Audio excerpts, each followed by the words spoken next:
श्रावण माह के पहले सोमवार पर लक्सर के प्राचीन पथरेश्वर महादेव मंदिर में आस्था का सैलाब उमड़ पड़ा। सुबह से ही श्रद्धालुओं की लंबी कतार जलाभिषेक और भगवान शिव के दर्शन के लिए लगी रही। आपको अलग अलग तस्वीरें दिखा रहे हैं जिस तरीके से सावन का पहला सोमवार अलग अलग शिवालयों में किस तरीके से दर्शन पूजन का काम चल रहा है।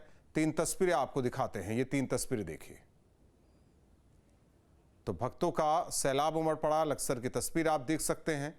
वहीं रुद्रप्रयाग में जलाभिषेक भोलेनाथ का, जबकि हरिद्वार की तस्वीर आप देखिए। दूर दूर से लोग पहुंचे हुए हैं, जलाभिषेक कर रहे हैं। तो ये अलग अलग तस्वीर आप देखिए। आज सावन का पहला सोमवार है और ऐसे में शिवालयों में भक्तों की भारी भीड़ उमड़ी हुई है।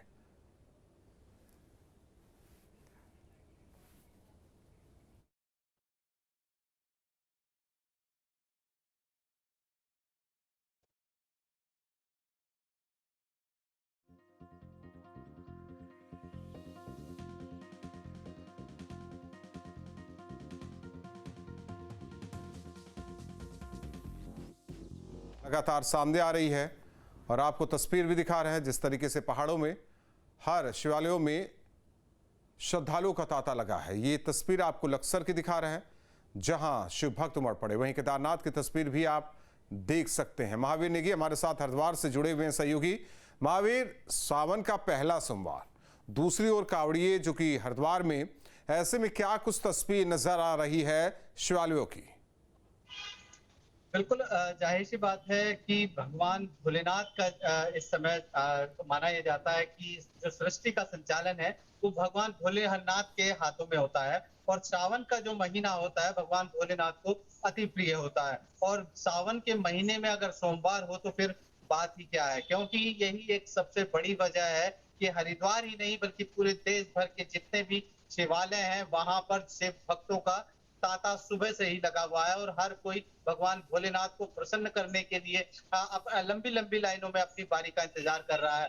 भगवान भोलेनाथ को प्रसन्न करने के लिए यूं तो बेल, धतूरा, गंगा जल और तमाम तरह की चीजें होती है, लेकिन भगवान भोलेनाथ इसलिए उनको भोले बोला जाता है कि अगर कुछ भी ना हो तो एक गंगा जल, एक जल लोटा ही उनके लिए काफी होता है। तो यही एक सबसे बड़ी वजह है कि सादगी का जो एक प्रतिबिंब एक तरह से माना जाता है भगवान भोलेनाथ को। और बहुत आसानी से कहते हैं कि बहुत आसानी से उनको मना लिया जाता है। और शायद यही एक बड़ी वजह है कि हरिद्वार के कनखल में जहां भगवान भोलेनाथ की ससुराल जिसे कहा जाता है, और राजा दक्ष को पौराणिक मान्यताओं के अनुसार उन्होंने वचन दिया था कि वो भगवान भोलेनाथ जो है वो वहां पर स्वयं विराजमान होंगे। और यही एक मान्यता है कि जिसके चलते यहाँ पर लोग सुबह से ही जो जलाभिषेक करने के लिए लंबी लंबी कतारों में खड़े हुए दिखाई दे रहे हैं। और अगर एक लाइन में मैं कहूँ तो कहीं ना कहीं जो हरिद्वार का इस समय माहौल है, हरिद्वार के पूरे वातावरण में बम बम बोले के नारे गुंजायमान है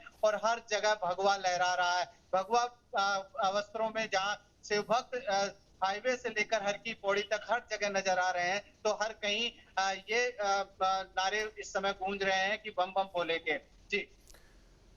दूसरी ओर व्यवस्थाएं क्या की गई है, चाहे सुरक्षा के मद्देनजर हो या फिर श्रद्धालुओं को दिक्कत ना हो?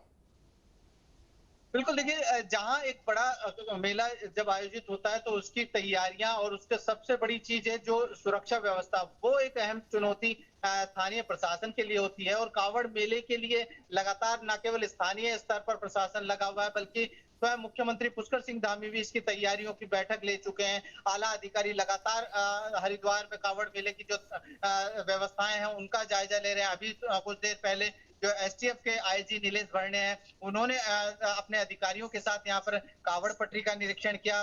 शिव भक्त जो यहाँ पहुंच रहे हैं उनसे बात की, व्यवस्थाओं को लेकर तमाम फीडबैक उन्होंने लिया।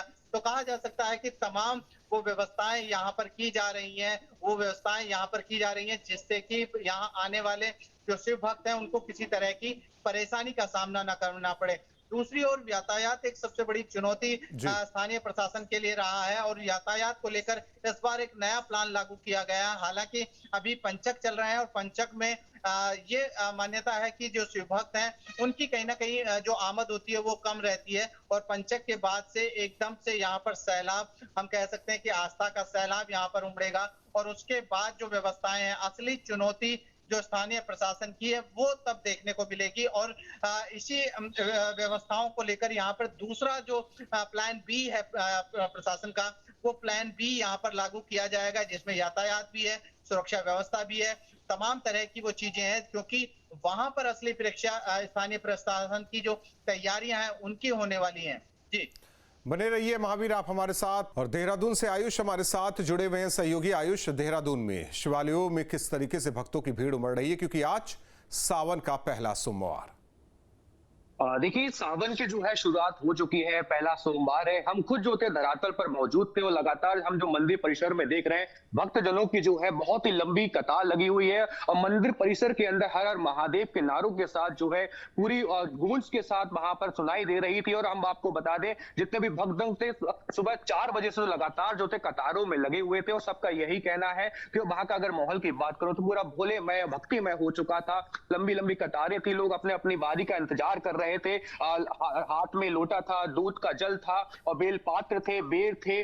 जिस तरीके से भी महादेव को प्रश्न कर सकते हैं उनके भक्त, तो वो लगातार उनको प्रश्न करने के लिए लंबी कतारों में लगे हुए थे और अपने अपनी बारी का इंतजार करने के बाद जो शिवलिंग जी थी वहां पर लगातार जल जो है वहां पर चढ़ा रहे थे। सुरक्षा की अगर बात करें तो उसको लेकर भी जो है देहरादून के कप्तान है प्रविंदर डोभाल, वो लगातार सावन शुरू होने से पहले, कांवड़ यात्रा शुरू होने से पहले हर मंदिर परिसर में, यहाँ तक कि ऋषिकेश में भी लगातार पुलिस बल जो है उसको भारी मात्रा में वहां तैनात किया गया था, ताकि भक्तजनों को किसी तरीके की जो है दिक्कत ना हो। तो पुलिस प्रशासन की देखरेख में लगातार अपने जो शिव भक्त हैं वो अपने अभी भी मंदिरों में दर्शन कर रहे हैं। महादेव को जिस तरीके से प्रश्न कर सकते हैं अपने अपने तरीकों से जो है वहां पर महादेव को जल चढ़ा के प्रश्न कर रहे हैं और लगातार ये भी कह रहे हैं कि महादेव का अगर आज के दिन कोई व्रत करता है, जो वहां के पंडित थे, जो आचार्य थे, हमने सुना भी अभी पहले कि जो भी है बेलपात्र हो गए, बेर हो गए, सेब हो गए, दूध हो गया, दही हो गया, पंचामृत हो गया, इस तरीके से जो है महादेव को अगर अर्पण करते हैं तो भोले शंकर जो है बहुत जल्दी प्रसन्न होते हैं। तो अपने घर परिवार की, देश को लेकर यहाँ तक भी लोग जो है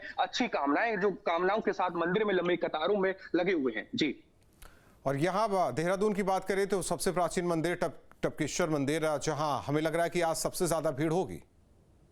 बिल्कुल, हमेशा टपकेश्वर महादेव मंदिर में जो है एक प्राचीन मंदिर है, उसकी कथाएं अगर आप सुनेंगे तो बड़ी बड़ी कथाएं हैं किस तरीके से महादेव यहाँ पर विराजमान है। तो लगातार जो है टपकेश्वर महादेव मंदिर में सुबह से भी लंबी कतारें लगी हुई है, क्योंकि जो सीढ़ियां हैं वो भी लगभग 1 किलोमीटर के आसपास की हैं। तो सीढ़ियों के बाहर, मंदिर के बाहर तक जो थी लंबी कतारें लगी हुई थी। लेकिन एक अच्छी बात थी, वहां पर जितने भी भक्तजन थे सब अपनी अपनी बारी का इंतजार कर रहे थे। कोई भगदड़ नहीं, कोई कुछ नहीं, बहुत शांतिपूर्वक तरीके से महादेव के दर्शन करने के लिए लाइनों में लगे। तो लगातार जो है दर्शन कर रहे थे, बूढ़े भी थे, बच्चे भी थे वहां पर, हर तरीके जो लोग थे वहां पर थे, हर तरीके के भक्त जो थे वहां पर थे। मंदिर परिसर के अंदर की बात करें तो वहां पर भी हर हर महादेव के नारों के साथ जो है भक्तजन महादेव को जो है खुश करने का प्रयास कर रहे थे।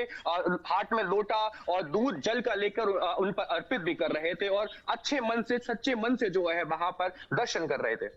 धन्यवाद आयुष और महावीर आप दोनों का। तो चाहे हरिद्वार या फिर देहरादून, शिवालयों में भक्तों की भारी भीड़ उमड़ पड़ी, क्योंकि सावन का पहला सोमवार।